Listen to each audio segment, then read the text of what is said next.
Bapa di surga, ajar kami supaya kami peduli kepada firman-Mu, supaya kami mempunyai hati yang lembut, kami dapat diubahkan oleh firman-Mu, supaya kami Kau jauhkan dari hati yang keras, hati yang sudah merasa pandai, pintar, tidak membutuhkan apa-apa. Tapi sebaliknya, berikan kami hati yang lembut, hati yang haus dan lapar akan kebenaran, supaya kami dapat dipuaskan. Firman-Mu berkata, orang yang kenyang akan menginjak-injak madu, tapi bagi orang yang lapar, segala yang pahit akan dirasakan manis. Tuhan, berikan kami kelaparan akan firman-Mu. Kami siap untuk duduk, mendengar perkataan-Mu, dan diubahkan oleh firman dan hadirat. Dalam nama Tuhan Yesus. Amin.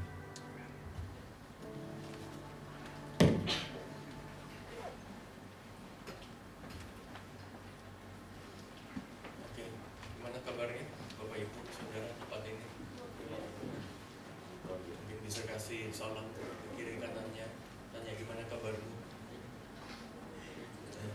Halo ya, hai Pak Michael. Halo. Ya. Hari ini saya ditugaskan untuk bawa firman di Kisah Para Rasul 11. Ya. Dan jujur aja kalau misalnya saudara nggak familiar, atau maksudnya seorang pengkhotbah nggak familiar sama pengajaran firman Tuhan yang cukup dalam, agak sulit untuk membahas Kisah Para Rasul 11 karena nggak terlalu banyak yang bisa dibahas. Tapi karena saya belajar firman Tuhan, dan khususnya dalam hal ini, ya, dalam hal akar kekristenan itu seperti apa. Jadi sebenarnya saya malah bisa membahas, bisa 2 seri kalau mau tentang Kisah Para Rasul 11 ini. Karena banyak sekali harus dibahas. Karena itu tadi saya doa, berikan kami hati yang haus dan lapar akan kebenaran. Ya. Dan Kisah Para Rasul 11 ini, minggu lalu Kisah Para Rasul 10 ya. Ini berhubungan sebenarnya ceritanya. Ya, 10 sampai 11 ini. Coba kita lihat dulu. Nanti jam 12.40 saya harus, paling lambat 12.35 saya harus keluar dari sini karena saya harus ke Bandung travel, ada pelayanan di sini. Ya, 1 jam saya rasa cukup. Oke. Kita lihat Kisah Para Rasul 10 dan 11. Ya. Minggu lalu siapa yang khotbah? Oke. Nah, buat saya waktu saya baca Kisah Para Rasul 10, itu sebenarnya cuma satu hal yang bisa dibahas di situ. Yang dimana Petrus di situ melayani seorang bernama Cornelius. Dan ada satu ayat yang penting, kita lihat 10 dulu. Satu ayat karena saya akan pakai ini.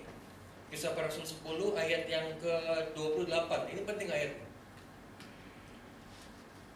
Ia berkata kepada mereka, kamu tahu betapa kerasnya larangan bagi seorang Yahudi untuk bergaul dengan orang-orang bukan Yahudi atau masuk ke rumah mereka. Tetapi Allah tidak menunjukkan kepadaku bahwa aku tidak boleh menyebut orang najis atau tidak tahir.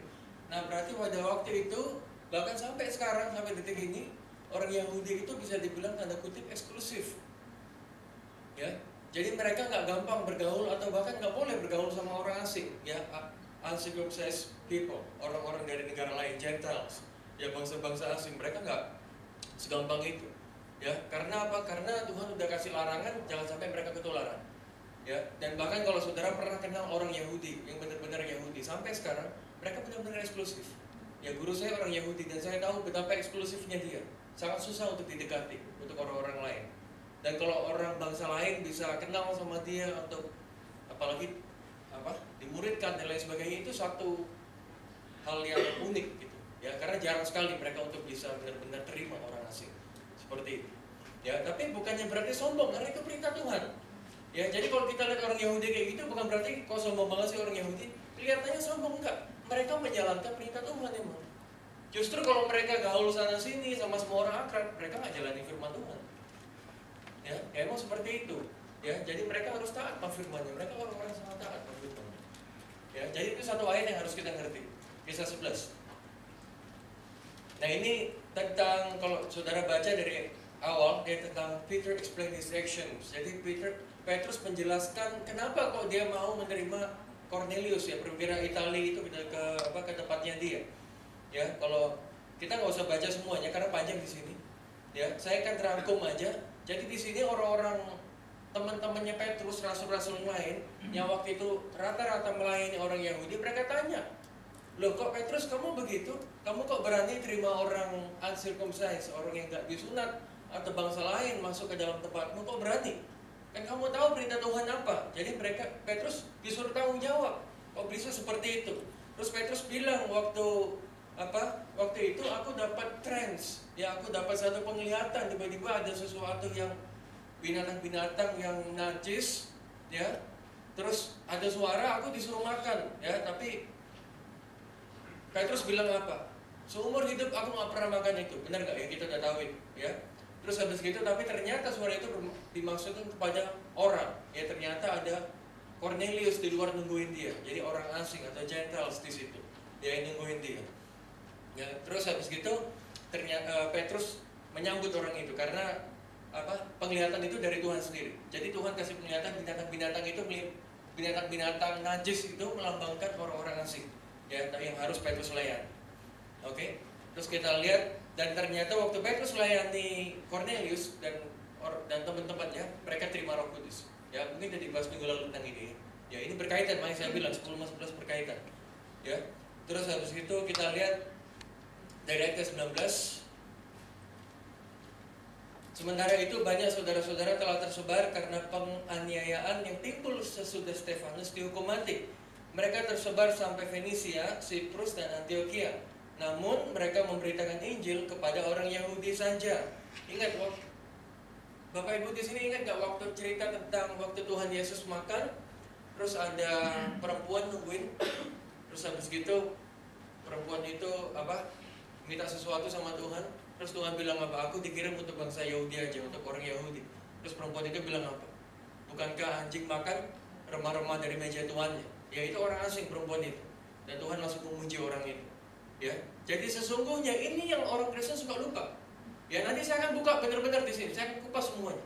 Orang Kristen suka lupa bahwa ada Jews, ada Gentiles, ada orang Yahudi, ada juga bangsa-bangsa asing. Dan nanti kita akan masuk di mana kekristenan yang kita belajar sekarang, kekristenan yang banyak dipengaruhi sama budaya Amerika atau Eropa, itu kebanyakan kekristenan replacement theology.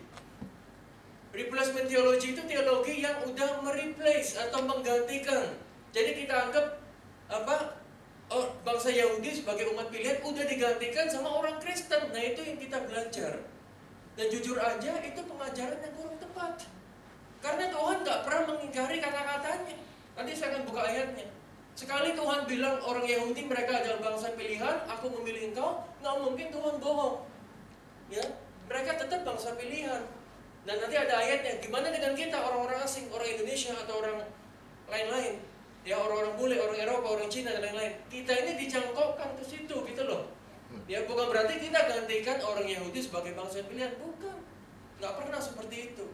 Ya, tapi kekristenan yang kita belajar itu banyak replacement theology. Guru-guru banyak ngajarin seperti itu. Seolah-olah apa? Kita lah sekarang bangsa pilihan. Jadi bangsa pilihan diganti sebagai orang Kristen. Ya, saya nggak bilang orang Kristen itu nggak qualified, bukan begitu. Tapi kita harus tahu kenapa sih kok Petrus waktu kisah para rasul ini kok benar-benar dipermasalahkan melayani orang Yahudi itu, bukan kok jadi masalah banget. Nah ini saya jelaskan makanya. Gitu loh, ya mungkin saudara nggak terlalu mudeng, ya nggak terlalu bisa nangkap ini sepenuhnya karena kita nggak terlalu ngebahas soal ini, gitu. Ya, lihat ayat berikutnya, ayat ke-20. Akan tetapi di antara mereka ada beberapa orang Siprus dan orang Kirene yang tiba di Antioquia dan berkata-kata juga kepada orang-orang Yunani. Yunani itu bukan Yahudi loh. Dan memberitakan Injil bahwa Yesus adalah Tuhan. Dan tangan Tuhan menyertai mereka dan sejumlah besar orang menjadi percaya dan berbalik kepada Tuhan. Ya, jadi waktu itu udah mulai ada bangsa-bangsa asing juga yang berbalik kepada Tuhan. Ya, maka sampailah kabar tentang mereka itu kepada jemaat di Yerusalem. Lalu jemaat itu mengutus Barnabas ke Antiokhia. Ya, terus kita lompat langsung ke 26. Mereka tinggal bersama-sama dengan jemaat itu 1 tahun lamanya sambil mengajar banyak orang. Mereka jadi misionaris di situ. Ya, di Antiokhia lah murid-murid itu untuk pertama kalinya disebut Kristen. Nah, ini dia. Ya, di sini orang Kristen semua, benar nggak? Ya, saya yakin kalau dilihat dari mukanya nggak ada yang agama lain di sini, pasti Kristen. Ya, dan saya mau jelaskan, inilah pertama kali disebutnya Kristen. Sama nggak Kristen yang di sini sama Kristen yang saya lihat di depan mata saya itu sama atau nggak? Saya mau jelaskan. Ya, kita sama-sama menyebut Kristen. Ya, apa ada persamaan atau enggak? Saya mau jelaskan benar-benar, saya kan kupas banyak lebar di sini. Ya, jadi Bapak Ibu Saudara, teman-teman siap di sini, ya. Dan kalau kita udah baca Kisah Para Rasul 11 dari pertama sampai akhir, tadi saya bilang apa? Kalau misalnya orang nggak terlalu belajar atau susah membahas ini, tapi karena saya belajar, buat saya sangat ini topik yang harus saya bahas. Ini this is my thing. Ya, ini sesuatu yang saya bisa bahas ini. Begitu. Ya, tapi kalau kita baca dari ayat pertama sampai terakhir, topik apa yang bisa kita bahas? Ya, mungkin kalau orang disuruh membahas Kisah Para Rasul 11 sama Tuhan lain, mereka mungkin akan membahas soal Kristen. Ya, ternyata keselamatan juga buat bangsa-bangsa lain. Itulah Kristen. Ternyata Roh Kudus bisa turun ke bangsa-bangsa lain. Mungkin mereka akan membahas itu. Dan mungkin saudara udah tahu itu. Saya bisa membahas apa lagi? Yang saya mau bahas di sini adalah kenapa sih kok besar banget perbedaan antara non-Yahudi sama Yahudi pada zaman itu. Nah, ini saya mau bahas. Ya, kenapa sih kok Petrus waktu melayani Cornelius dipermasalahkan banget? Bukankah itu hal biasa? Nah, ini saya mau bahas. Ini penting. Ini justru poinnya Kisah Para Rasul 11 dan 10 di sini sebenarnya. Ya, sebenarnya di sini. Gitu loh. Ya, oke. Presentasi. Nah, ini gambar pertama saya. Ini gambar apa? Untuk membahas Kisah Para Rasul 11, kita harus masuk ke kitab yang lain. Ini berhubungan, ya, yaitu kitab Roma 11. Sambil lihat gambarnya, kita buka Roma 11. Baca di Alkitab ya, jangan di sini, biar tampilkan gambarnya aja. Ya, ini berhubungan sama Roma 11.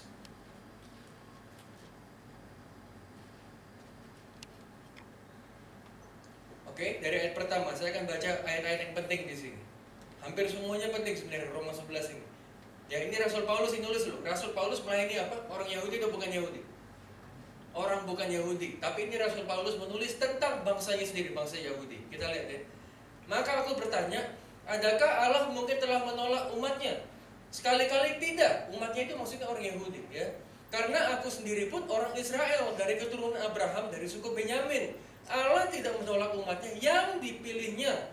Ataukah kamu tidak tahu bahwa apa yang dikatakan kitab suci tentang Elia waktu ia mengadukan Israel kepada Allah? Tuhan, nabi-nabimu telah mereka bunuh, mesbah-mesbahmu telah mereka runtuhkan. Hanya aku seorang dirilah yang masih hidup dan mereka ingin mencabut nyawaku. Kalau teman-teman baca di di kitab Raja-Raja, ini ada ceritanya waktu Elia seperti ini. Ya, jadi waktu itu Elia dikejar-kejar mau dibunuh. Ya. Terus 4, tapi bagaimanakah firman Allah kepadanya, aku masih meninggalkan 7.000 orang bagiku yang tidak pernah sujud menyembah Baal. Demikian juga pada waktu ini ada tinggal suatu sisa menurut bilang kasih karunia. Tetapi jika hal itu terjadi karena kasih karunia, maka bukan lagi karena perbuatan. Sebab jika tidak demikian, maka kasih karunia itu bukan lagi kasih karunia.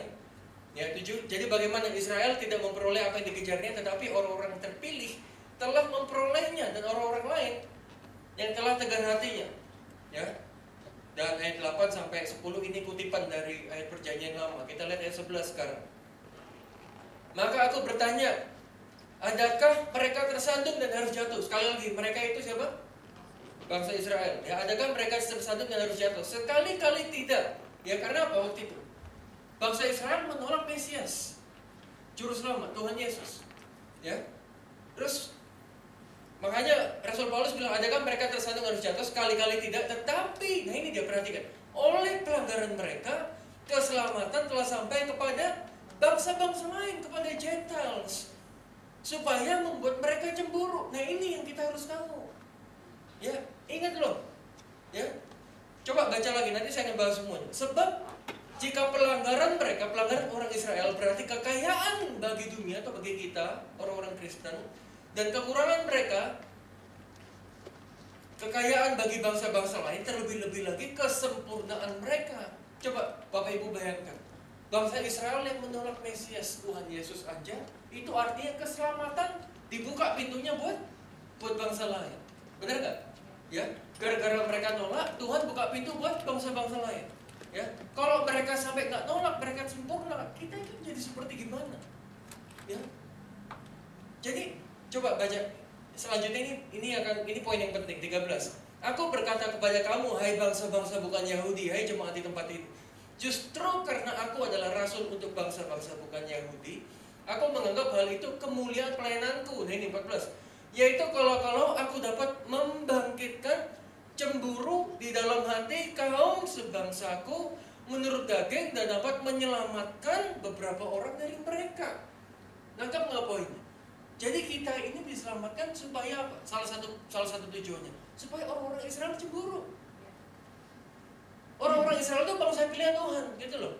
Ya, tapi karena mereka menolak anaknya disalib, keselamatan sampai ke bangsa-bangsa lain. Tapi bukan berarti kita mereplace atau menggantikan bangsa Israel, bukan. Ini ayatnya. Ya, kenapa kok keselamatan sampai ke bangsa lain? Supaya mereka cemburu. Karena mereka lah bangsa pilihan, gitu loh. Bisa ngerti nggak? Ya, ibaratnya saya naksir sama si A, ibaratnya gitu. Ya, si A nggak memberontak sama saya, tapi saya nggak pernah berhenti mencintai si A. Ya, akhirnya saya putuskan saya untuk mendekati si B. Bukan berarti si B pelarian, bukan. Mendekati aja. Ya, saya baik sama dia, ya, supaya si A cemburu, gitu loh. Bisa ngerti nggak? Ya, nah pengajaran zaman sekarang nggak bisa kayak gitu. Nanti saya akan kasih statistik nih. 70% kekristenan di Amerika yang kita agungkan itu menganut replacement theology. Bayangkan. Ya, ini ada statistiknya. 70% loh. Ya, mereka menganut paham apa? Bahwa kita orang Kristen sudah menggantikan orang Yahudi sebagai bangsa pilihan Tuhan. Coba baca Roma 11, benar nggak seperti itu? Ya. Tuhan nggak pernah menyesali pilihannya. Mereka tetap pilihan Tuhan. Ya, kita ini seperti gambar ini, kita ini dicangkokkan. Lihat batang yang terpisah itu. Lihat ini, batang yang terpisah ini. Ini bangsa-bangsa lain. Nanti ada perumpamaan di sini. Ya inilah Gentiles, inilah orang Kristen. Nah, ini kita dicangkokkan kepada yang asli. Ini seharusnya. Gitu loh. Ya, bisa ngerti nggak? Ya. Jadi posisi kita itu seperti ini. Ya, nah Rasul Paulus menjelaskan di sini 15. Sebab jika penolakan mereka berarti pendamaian bagi dunia, sekali lagi mereka itu bangsa Israel ya. Dapatkah penerimaan bangsa Israel mempunyai arti lain daripada hidup dari antara orang mati? Lihat ini 16. Dia kasih perumpamaan yang luar biasa. Jikalau roti sulung adalah kudus, maka seluruh adonan juga kudus. Siapa yang dimaksud roti sulung di sini? Mereka bangsa Israel ya. Maka seluruh adonan juga kudus. Dan jikalau akar adalah kudus, maka cabang-cabang juga kudus. 17. Karena itu apabila beberapa cabang telah dipatahkan, dan kamu itu siapa? Bangsa lain, oke? Dan kamu sebagai tunas liar telah dicangkokkan di antaranya dan turut mendapat bagian dalam akar pohon zaitun yang penuh getah. Nah ini loh, ya. Kita ini kan dari pohon liar. Ya ini tadi nempel di pohon apa saya nggak tahu, ya, pohon abal-abal nih, ya. Pohon dunia, ya, kita ini orang asing. Kita dicangkokkan ke ini, di olive tree, ya, apa pohon kehidupan, kita dicangkokkan ke sini, gitu. Ini kita bangsa-bangsa lain, ini gambaran bangsa lain, ya. Terus ayat 18, nah ini poin penting, janganlah kamu bermegah terhadap cabang-cabang itu. Nah ini loh peringatan buat orang Kristen yang menganut replacement theology. Jangan kita sombong, ya, kenapa? Jikalau kamu bermegah, ingatlah bahwa bukan kamu yang menopang akar itu, melainkan akar itu yang menopang kamu. Ya, mungkin kamu akan berkata ada cabang-cabang dipatahkan supaya aku dicangkokkan diantaranya sebagai tunas. Baiklah mereka dipatahkan karena ketidakpercayaan mereka, dan kamu tidak tegak terjajah karena iman. Janganlah kamu sombong, tapi takutlah. Ingat, kita bangsa Gentiles, ya, orang-orang Kristen yang non Yahudi. Kita ini bukan dicangkokkan sebagai akar, mereka akarnya, kita bukan. Jadi jangan kita sombong. Ya, saya mau buka satu rahasia di sini. Tahu cerita tentang Hitler sama yang bunuh orang Yahudi? Ya, itu mereka. Sebenarnya Hitler salah satu orang yang menganut tentang replacement theology gitu. Ya, kalau kita baca cerita yang panjang ini ada kaitannya sama Martin Luther. Ya, baca, saya belajar gini-gini ya. Ada kaitannya. Ya, karena waktu itu Martin Luther bentrok sama orang Yahudi. Jadi seperti itu. Ya, jadi Hitler seperti menyetujui bahwa orang Yahudi itu harus dimusnahkan dari muka bumi. Seperti itu. Ya. Dan kalau misalnya bicara tentang orang mereplace atau menggantikan bangsa Yahudi, nggak usah jauh-jauh. Tetangga seberang kita juga merasa mereka bangsa pilihan. Nggak usah jauh-jauh. Ya, yang setiap pagi jam 4 pagi berdengung ya di rumah kita, mereka juga merasa mereka lah bangsa pilihan. Ya, dan kita orang Kristen nggak usah sombong kayak begitu gitu loh. Ingat yang ibu yang minta remah dari meja tuannya itu loh sikap yang benar. Gitu loh, kita ini bersyukur, tahu, terima keselamatan. Jangan sombong. Paulus kasih tahu di sini. Ya, ingat, ini satu hal yang baru kan?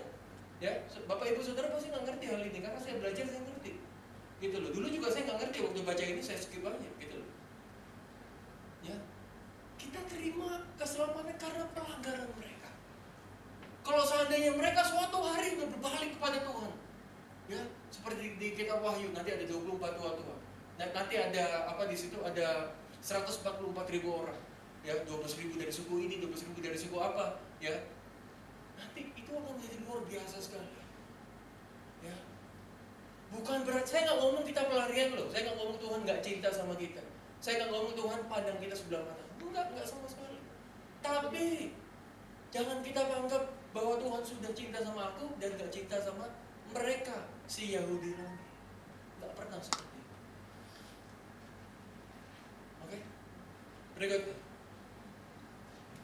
Ya, coba kita 23, lompat ke 23.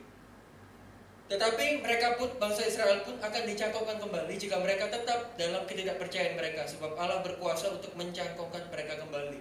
Sebab jika kamu telah dipotong sebagai cabang dari pohon zaitun liar, ini ya, kita dari pohon asing nih, ya, dan bertentangan dengan keadaanmu itu, kamu telah dicangkokkan pada pohon zaitun sejati. Terlebih lagi bangsa Israel atau mereka ini yang menurut asal mereka akan dicangkokkan pada pohon zaitun mereka sendiri.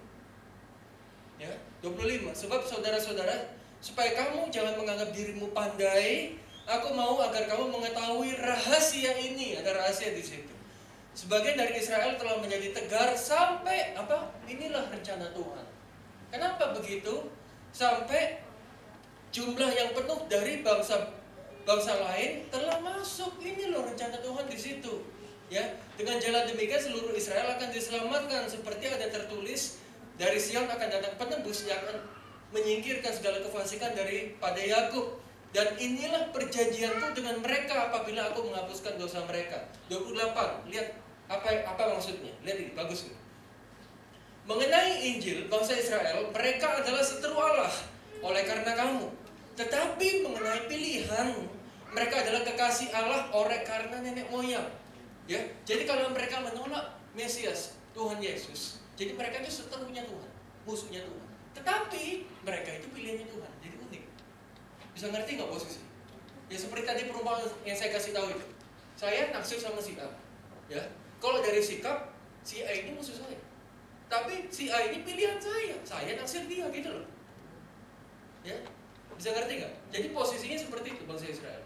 Ya, tapi 29 dijelaskan, sebab Allah tidak menyesali kasih karunia dan panggilan. Ini dia. Orang replacement theology harus baca ini. Ya, nggak pernah menyesali. Saya punya guru saya seorang rabi dari Yahudi. Dan dia cerita waktu dia pelayanan kemana-mana, banyak sekali orang-orang Amerika memandang sebelah mata dia waktu melayani. Kenapa? Karena mereka menganggap akulah orang pilihan sekarang. Nah ini bahaya. Mentang-mentang mungkin mereka gerejanya besar, ya, atau mungkin punya ini dan itu. Jadi mereka bilang, akulah bangsa ini baik. Itulah kesungguhan. Ingat, Tuhan nggak pernah menyesali kasih karunia. Bukan berarti kita harus menyembah orang Yahudi, enggak. Tapi gini loh, hormati mereka. Mereka bangsa pilihan. Apalagi kalau mereka sudah percaya Mesias. Ya. Sebab sama seperti kamu dahulu tidak taat kepada Allah, tetapi sekarang beroleh kemurahan oleh ketidaktaatan mereka. Demikian juga mereka sekarang tidak taat supaya oleh kemurahan yang telah kamu peroleh, mereka juga beroleh kemurahan. Ya, terus kita lihat ayat 33, oh alangkah dalamnya kekayaan hikmat dan pengetahuan Allah. Sungguh tak terselidiki keputusan-keputusannya dan sungguh tak terselami jalan-jalannya.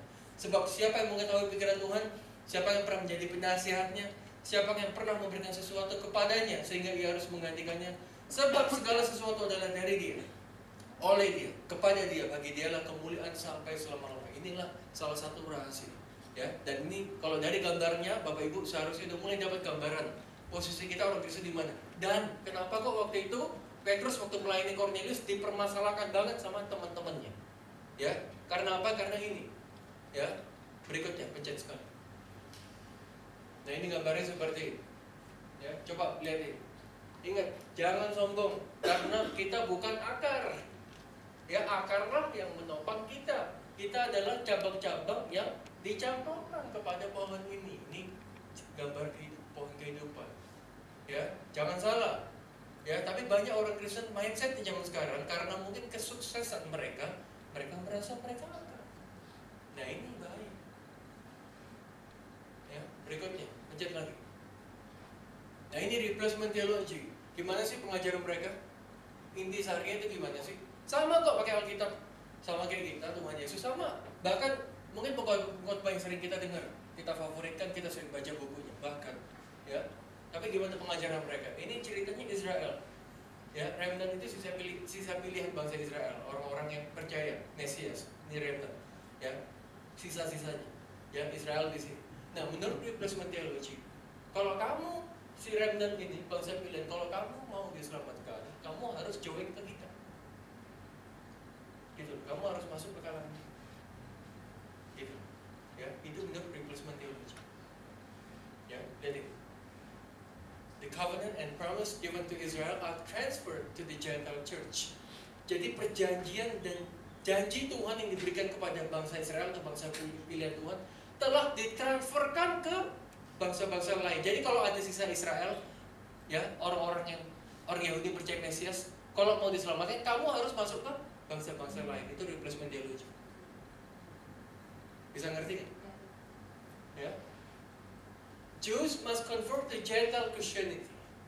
Orang Yahudi harus masuk ke dalam kekristenan orang-orang asing, kekristenan biasa seperti kita jalan.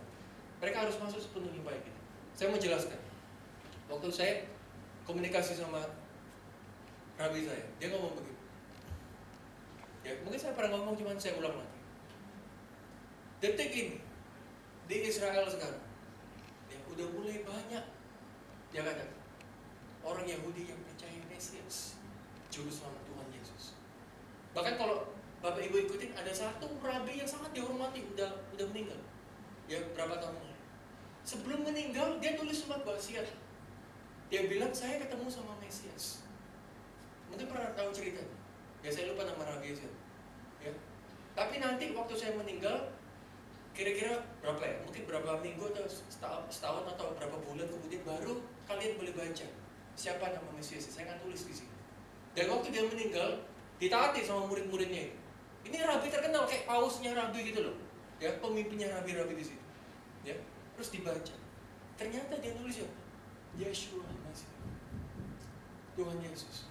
Dan murid-muridnya masih nyangkal, masih banyak nyangkal juga. Oh, mungkin salah mungkin guru kita masih banyak nyangkal. Ya. Tapi menurut rabi saya, dia katakan di Israel sekarang udah banyak orang yang percaya sama Tuhan Yesus, tetapi mereka nggak mau untuk ini. Jews must convert to Gentile Christianity, nggak mau mereka, gitu loh. Mereka mau pakai style yang di firman Tuhan, itu yang mereka mau.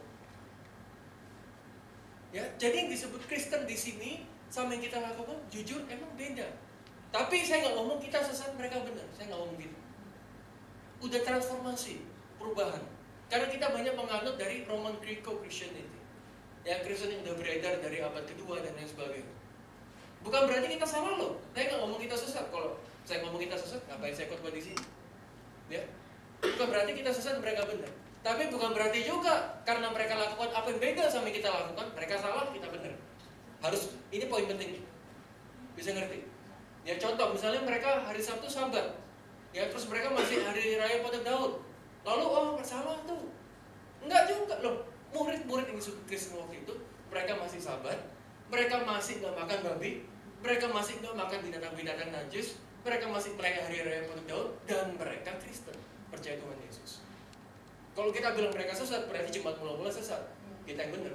Kita sama aja dengan replacement teologi. Ya, ngerti maksudnya? Ya, saya akan buktikan. Tahu nggak ayat yang tentang ini? Ada ahli Taurat kritik Tuhan Yesus. Ahli Taurat itu bilang begini, guru, murid-muridmu makan tidak membasuh tangan. Terus Tuhan Yesus bilang apa?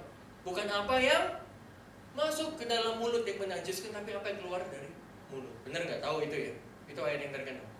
Terus kita banyak orang menafsirkan itu sebagai oh berarti murid-muridnya Tuhan boleh makan semuanya. Ya, nah saya akan buktikan. Ingat nggak waktu minggu lalu Saudara Christopher bahas kisah para rasul 10. Di situ Petrus ketemu binatang-binatang najis. Terus Petrus ngomong apa? Seumur hidup aku tidak pernah makan itu. Berarti tafsiran kita yang salah.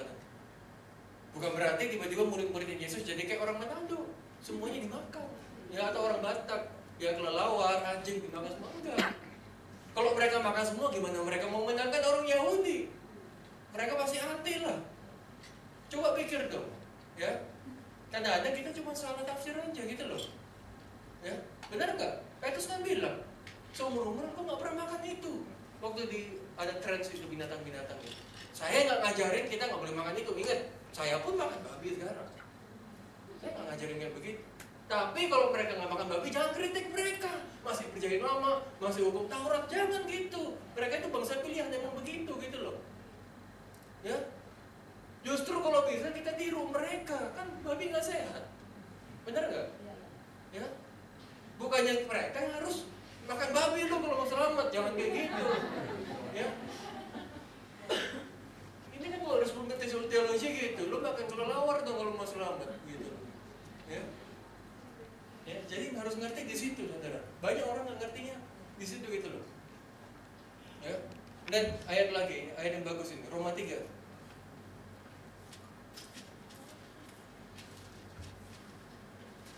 Roma 3 ayat 1 sampai 3.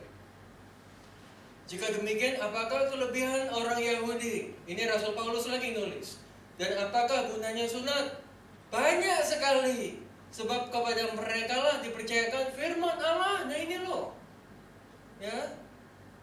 Jadi bagaimana jika di antara mereka ada yang tidak setia? Apakah dapatkah ketidaksetiaan itu membatalkan kesetiaan Allah? Sekali-kali tidak. Sebaliknya Allah adalah benar dan semua manusia pembohong. Seperti ada tertulis, supaya engkau ternyata benar dalam segala firman-Mu dan menang jika engkau dihakimi. Ya, apa sih kelebihan mereka? Mereka dipercayakan firman Tuhan. Coba bayangkan sampai kalau mereka dari dulu percaya Mesias, luar biasa pasti, luar biasa. Sekali orang Yahudi percaya Mesias, wahyuannya itu gila-gilaan beneran. Saya nggak bohong. Wahyuannya itu bener-bener, waduh, bikin orang nangis kadang kalau dengar. Sekali mereka percaya Mesias, ya. Makanya kita harus doa. Makanya firman Tuhan berkata, berdoalah buat Yerusalem. Ya, jangan menganggap ada orang Kristen pernah ngomong gini masalah. Orang Yahudi itu udah tegar tengkuk, gak usah doa buat mereka. Kita bangsa pilihan, saya geleng-geleng denger kayak gitu. You don't understand. Ya, gitu loh. Oke, nah ini saya mau jelaskan di sini. Ada Tuhan pernah ngomong satu hal yang luar biasa di sini. Coba tolong dibuka di Matius 23.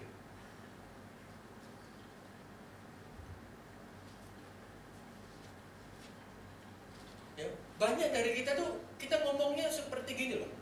Saya sering sekali dengar gini, ini zaman kasih karunia bukan zaman hukum Taurat. Sering banget. Ya. Terus kita nganggap semua hukum Taurat gak usah kita lakukan, dan yang bagus-bagusnya aja kita ambil. Ya, misalnya Tuhan memberkati kita, Tuhan melindungi kita, Tuhan menyinari kita yang wajahnya, itu kita ambil. Ya, kalau kamu setia baik-baik mendengarkan suaraku, maka segala berkat ini akan menjadi milikmu. Kita pulangkan, itu kita ambil. Tapi lainnya kita nggak ambil, itu aja kita ambil. Kenapa? Ini zaman kasih karunia, bukan hukum Taurat gitu loh. Kita lihat Tuhan Yesus ngomong.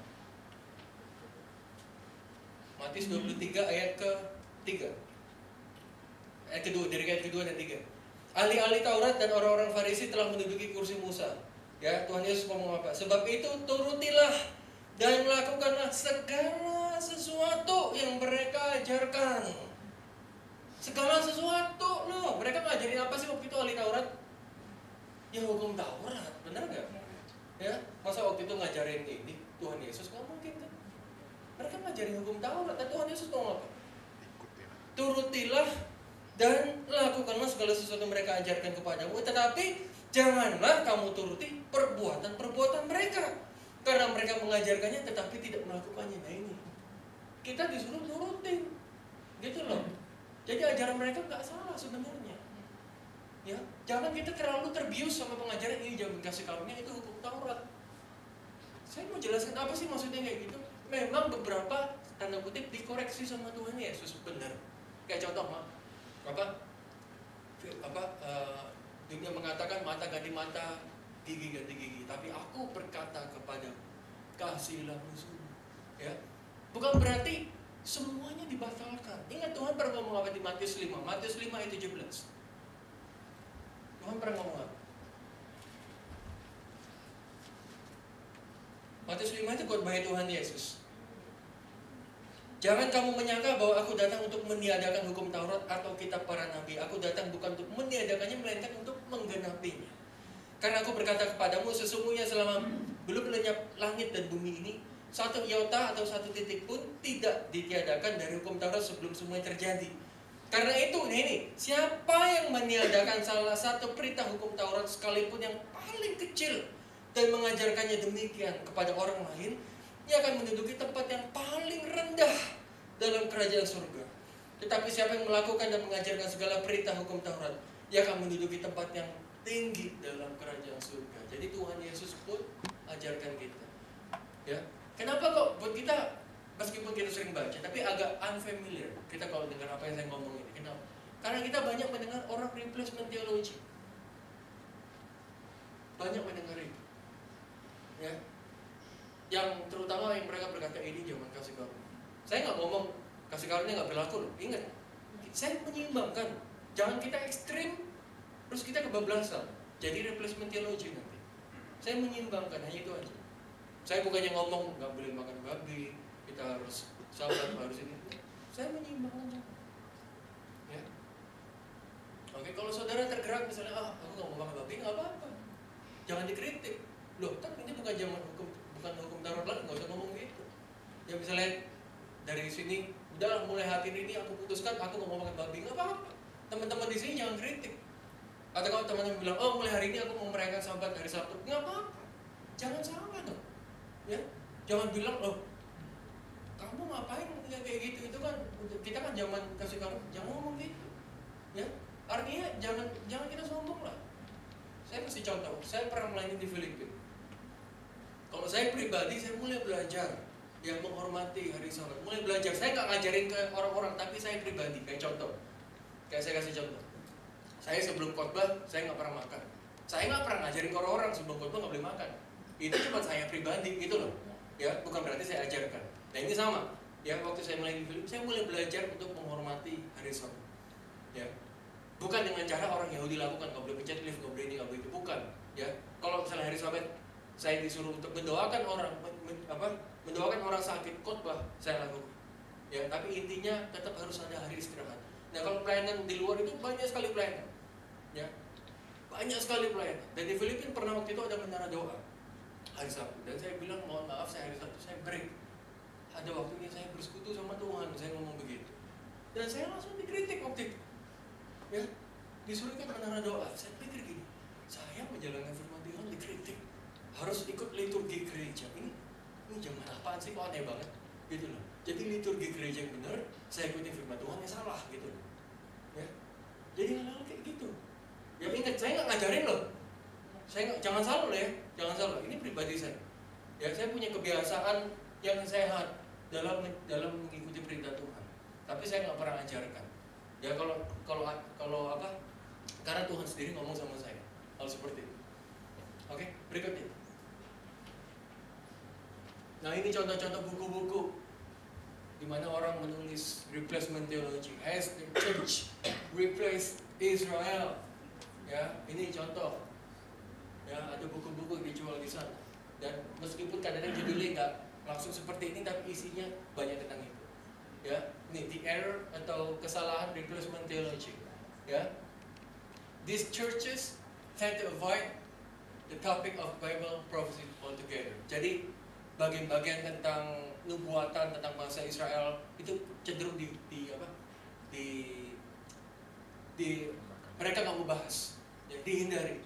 Ya, they look at prophetic scripture as something symbolic or figurative and not to be taken literally. Jadi itu dianggap sebagai cuma simbolis saja. Jadi mereka nggak pernah ngambil itu serius gitu loh. Jadi firman-firman Tuhan ada beberapa yang mereka nggak mau bahas. Ini ciri-ciri orang replacement theology. Nah ini gitu. Sadly, this group makes up 70% of all American church goers. Those who profess Christianity. Jadi 70% orang Kristen, hamba-hamba Tuhan atau orang-orang Kristen, mereka menganut replacement theology. Ya, mungkin sebelum saya jelaskan ini banyak dari teman-teman atau bapak ibu yang percaya dengan paham ini juga karena pengajaran-pengajaran. Tapi karena saya belajar, saya tahu apa kitab Roma katakan. Ya, cek lagi. Nah, yang benar itu seperti apa? Ini yang benar, remnant theology. Ya, ini tadi replacement theology. Ya, ini benar remnant theology.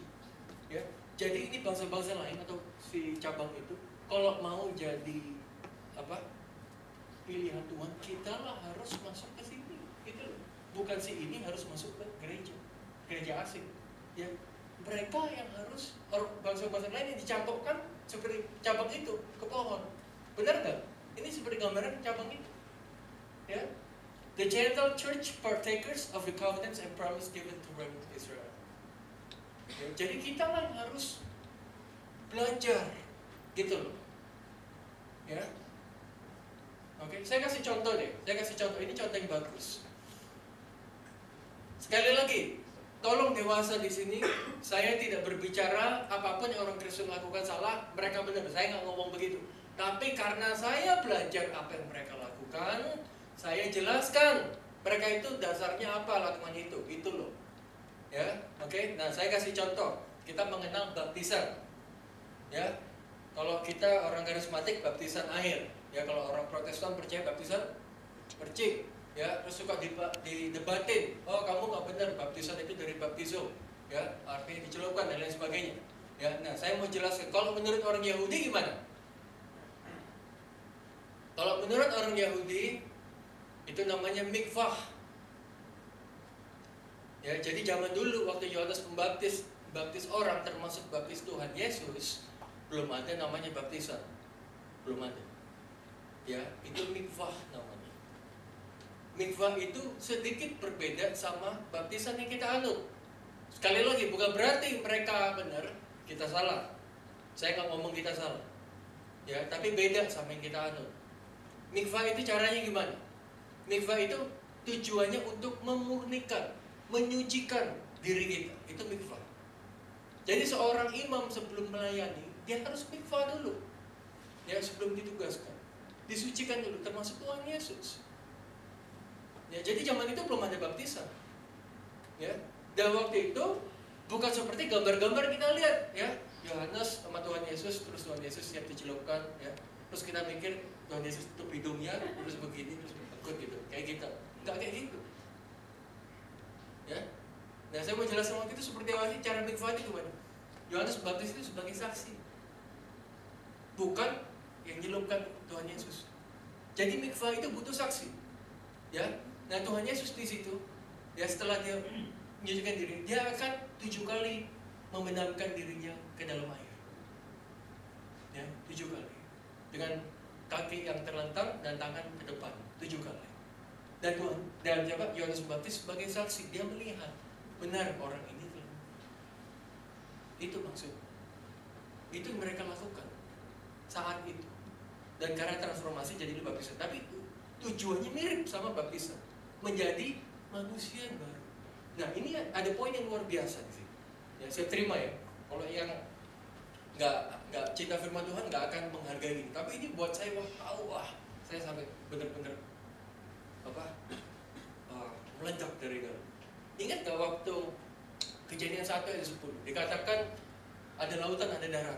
Tuhan memisahkan ya laut daerah itu dan dinamakan lautan. Kejadian 1 ayat 10.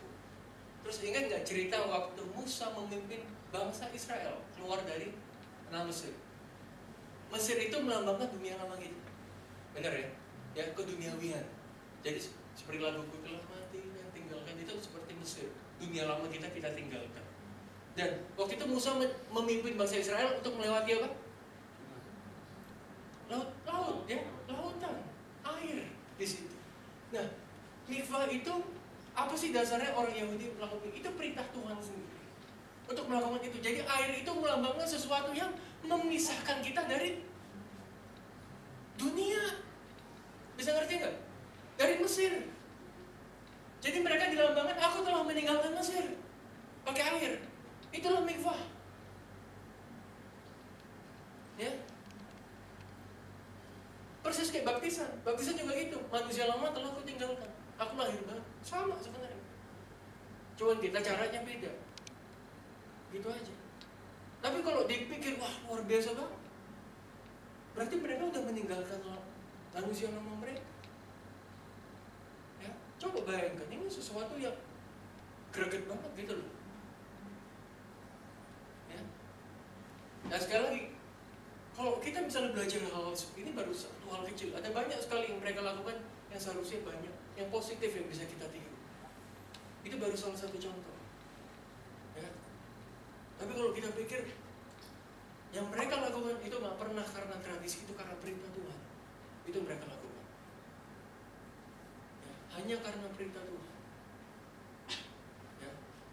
Tuhan yang mengatakan pada mereka, tahirkan dirimu dan lain sebagainya. Kayak cerita Naaman, tahu cerita Naaman? Ya, dipercaya lawan. Yang dia panglima orang asing itu disuruh mencelupkan dirinya dalam sungai 7 kali supaya sakitnya sembuh. Ya, itu sama. Ya, mikvah. Tahu cerita Daud Bathsheba? Ya, Bathsheba lagi mikvah waktu itu, lagi mandi. Dikatakan lagi mandi, tapi lagi mikvah. Lagi membersihkan diri. Itu mikvah. Ya. Sebenarnya banyak yang bisa dibahas kalau kita belajar sungguh-sungguh. Akar sesuatu. Berikutnya. Nah ini dia. I'm not teaching Judaism here. Saya nggak mengajar agama Yahudi kayak ini. Saya nggak ngajar. Tapi karena saya belajar ya dari seorang Yahudi yang percaya Mesias, yang percaya Tuhan Yesus, dan saya belajar ada banyak positifnya yang bisa kita ambil. Itu yang saya belajar. Ya, saya kasih contoh. Apa sih bedanya Yahudi sama Kristen? Sebenarnya kita ini saudara, ya, saudara, benar-benar saudara dibandingkan Ishak sama Ismail, ya itu masih saudara jauh. Ini kalau Yahudi sama Kristen itu benar-benar saudara, ya dekat sekali. Bedanya, Judaism, agama Yahudi, religion of what? Agama dari apa? Dari sesuatu. Ya, Kristen, religion of who? Agama dari tokoh atau seseorang, ya, seorang pribadi. Jadi poin pembahasannya kalau Kristen itu who-nya, Yesusnya. Ya, kalau Judaisme poinnya adalah sesuatu. Ya. Nah, apa itu sesuatu itu? Religion of redemption. Agama dari penebusan. Ya, kayak tadi bangsa Israel ditebus dari Mesir untuk menjadi umat pilihan Tuhan. Nanti baca di Keluaran 6, lengkap semua di situ. Ya, kalau waktunya main saya bilang ini sebenarnya bisa 2 seri. Ya. Kalau Kristen, religion of redeemer. Ya, agama dari sang penebus, beda loh. Yang satu agama dari penebusannya, yang satu agama dari sang penebus. Jadi poin pentingnya di sini adalah Tuhan Yesusnya. Di sini adalah fungsi penebusan itu apa? Oke? Bisa ngerti? Ya. Berikutnya, poin penting dari Judaism is the kingdom, kerajaan. Karena itu Tuhan Yesus ngomong apa? Repent for the kingdom of God is at hand. Bertobatlah sebab kerajaan Allah sudah dekat. Jadi poin mereka adalah kingdomnya.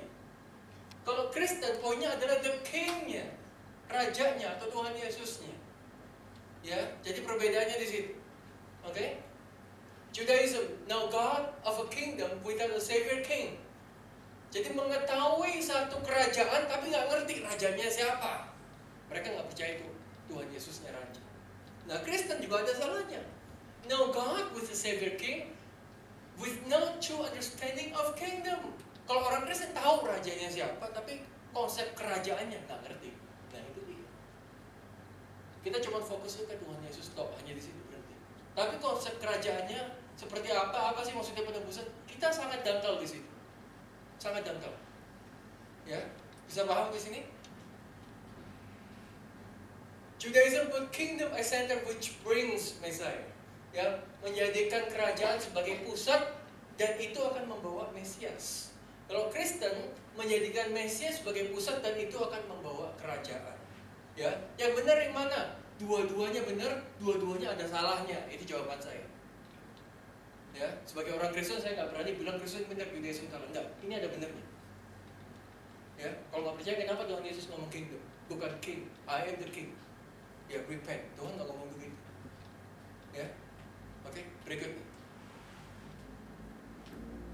Judaism, Jews, orang Yahudi will go on praying for the Messiah not knowing his name. Orang Yahudi akan terus berdoa untuk Mesias untuk datang, tapi dia nggak tahu Mesiasnya sudah datang.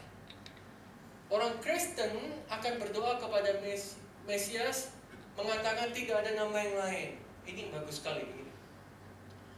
Judaism will always be a reminder to Christianity that the kingdom, the world has already arrived.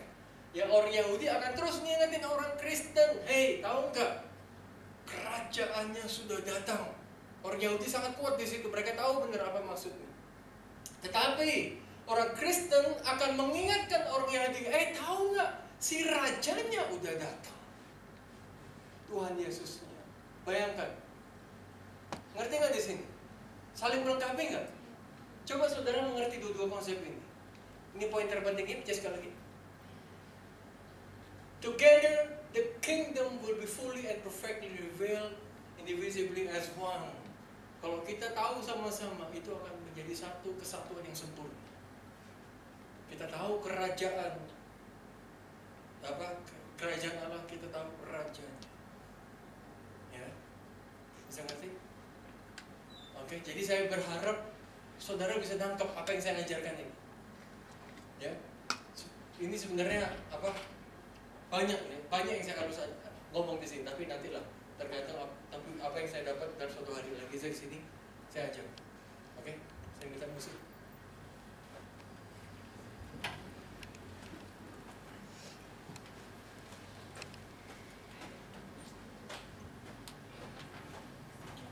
Bagi berdiri sudah kita tutup.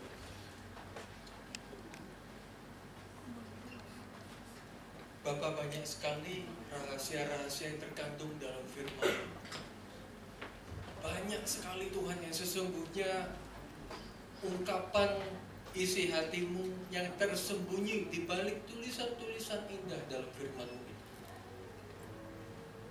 Banyak sekali, tapi seringkali sekalipun kami sudah membaca satu ayat ratusan ribuan kali, kami sering masih dibutakan, kami nggak ngerti. Penyakitnya cuma satu, karena kami merasa sudah puas dengan kerohanian kami. Kami nggak mau dibaharui. Padahal sesungguhnya kami masih belum tahu apa-apa. Tuhan, hari ini Kau telah bukakan sebagian dari rahasia. Hamba-Mu doa sungguh-sungguh biar benih ini mereka tangkap, Tuhan. Supaya mereka lebih mengerti apa arti. Waktu di Kisah Para Rasul 11 mereka disebut orang Kristen, apa artinya? Apa artinya menjadi pengikut-pengikut-Mu yang sejati. Tuhan ajar kami untuk menjadi dewasa waktu mendengar pewahyuan-pewahyuan ini. Bukan berarti kami langsung kepingin jadi orang Yahudi, tetapi juga bukan berarti kami lalu menyepelekan bangsa pilihan. Kami bersyukur karena kami telah dicangkokkan kepada pohon yang sejati. Karena pelanggaran mereka, Tuhan, hari ini hamba-Mu berdoa untuk jemaat di tempat ini. Cangkokkan kami sampai kami setia pada titik akhirnya. Kalau hari ini kami telah dicangkokkan, jangan sampai kami mundur dari situ. Biar kami benar-benar dicangkokkan menjadi satu dengan Engkau. Dan hamba-Mu juga berdoa untuk bangsa pilihan. Tuhan, biar mata mereka melihat bahwa Engkau lah juru selamat, Tuhan Yesus. Engkau datang buat mereka dan mereka tolak. Hamba-Mu berdoa untuk mereka, Tuhan, biar mereka mengenal Raja yang sesungguhnya, Mesias, the Anointed King, Raja yang diurapi. Terima kasih atas siang hari ini, atas hadirat-Mu yang kami rasakan. Sebelum kami tutup, kami rindu supaya Roh Kudus memenuhi kami. Bapak Ibu di tempat ini, buka tangan, fokus sama Tuhan. Gak usah peduli kiri kanan, tetanggamu, gak usah peduli. Fokus sama Tuhan. Tuhan, inilah jemaat-jemaat Kristen di tempat ini. Hari ini Tuhan, kalau di kisah para rasul, the Gentiles, Cornelius dan lain-lain, mereka bisa dipenuhi oleh Roh Kudus. Hari ini kami juga Gentiles, kami minta dipenuhi oleh Roh Kudus yang sama. Engkau Tuhan yang tidak pernah pilih kasih. Engkau Tuhan yang mencintai kami apa itu. Melalui Roh Kudus, mari datang, penuhi hati kami dengan kuasa kasih di dalam nama